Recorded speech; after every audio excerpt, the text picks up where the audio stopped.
Hello and welcome to the Monday, January 26, 2026 edition of the SANS Internet Storm Center's Stormcast. My name is Johannes Ulrich, recording today from Jacksonville, Florida.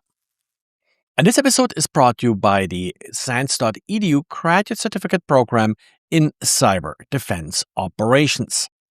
I just want to start out with a quick update on the FortiOS SAML bypass issue. We now have an official statement from Fortinet regarding this problem, and they basically say, well, kind of what we already knew, that it was SAML and single sign-on related. So the mitigation still stands. You should disable single sign-on, and there is no patch available yet, and Fortinet didn't say about a schedule or anything like this, just that they're working on it.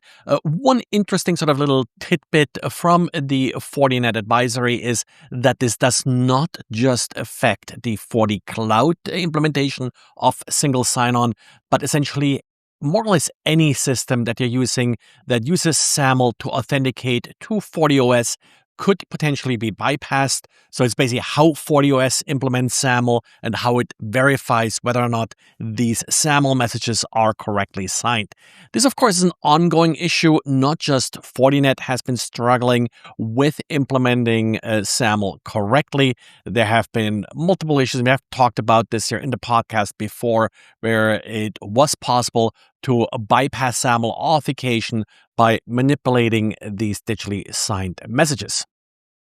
And then we got a second out-of-band update from Microsoft that was triggered by January's security updates. This time it's Outlook that's being patched. Again, these updates are not security updates so much, but they're fixing problems that were introduced by the security update. Here, apparently, if you're using Outlook and you're storing PST files on OneDrive, you may have Outlook hanging and you can't exit it. So this problem is now being fixed. This was released on Saturday. So try to update it. Again, not a security issue. If you don't experience any problems with Outlook, then of course you may not need this particular update.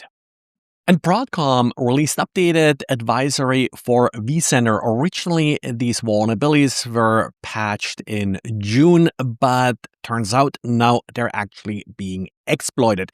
Now, I don't always cover just the fact that a vulnerability is now being exploited, in particular if patches have been available for a while, but this sort of triggered something that I've heard about a few times now, and that's, of course, many people are switching away from VMware vCenter, in particular for things like home labs and such, just because of the difficulties with licensing and Broadcom.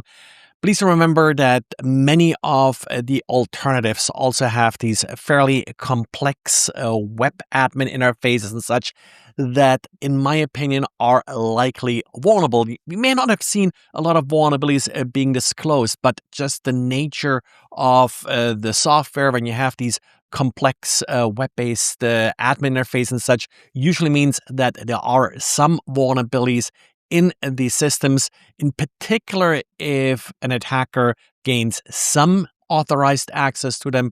So please do yourself a favor and don't expose them directly to the internet. Well, and this is it for today. So thanks for listening. Thanks for liking this podcast. Thanks for subscribing to it. I still have the thing going where if you find a mistake or any kind of comment or so, and you want a sticker, please let me know and I'll email you a sticker. And with that, talk to you again tomorrow. Bye.